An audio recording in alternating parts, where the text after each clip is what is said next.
YouTube is ramping up the war on ad blockers, and Twitch helps professional creators separate business from talent.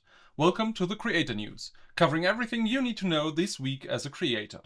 Let's start with an aggressive move from YouTube. As of January 27th, the ad blocker enforcement is ramping up significantly.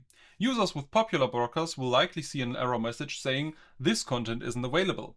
The video player will simply break. So expect to see a dip in views from desktop users in your analytics, but potentially a slight increase in RPM as unmonetized impressions are filtered out. To confirm this, we pulled the data from a channel within our portfolio during the launch week. Look at the desktop performance from January 27th to January 28th. The desktop views dropped by almost 9%, likely due to the blockers engaging, while the revenue went up by 10%. This caused the RPM for desktop users to spike by 21% overnight to €5.82, beating even the mobile RPM value. This confirms the theory. YouTube's filtering out the worthless views, making the remaining desktop traffic significantly more valuable for us creators. Next, there have been screenshots going around mentioning a pilot program called On-Demand YouTube Support. About 8,000 creators received an invite to the 6-month pilot.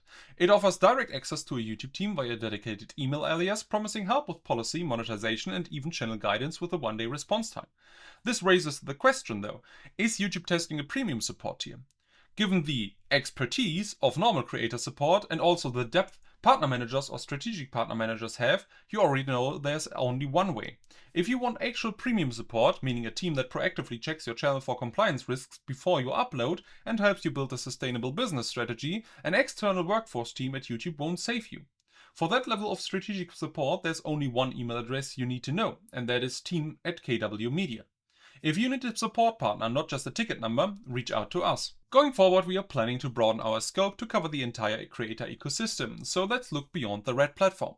Twitch is launching a business manager role, granting access to your dashboard specifically for sponsorships, analytics, and payouts without giving away your stream key or chat moderation powers is actually a win. It separates the talent from the business side of channel securely. If you work with a manager or agency, you should set this up as soon as possible to secure your account. And that's it for this week. I want to know from you. Do you think the adblock crackdown will actually boost our RPM long term, or will it just kill desktop reach more and more? Let me know in the comments. I'm Martin, covering all of the relevant creator news. See you next week.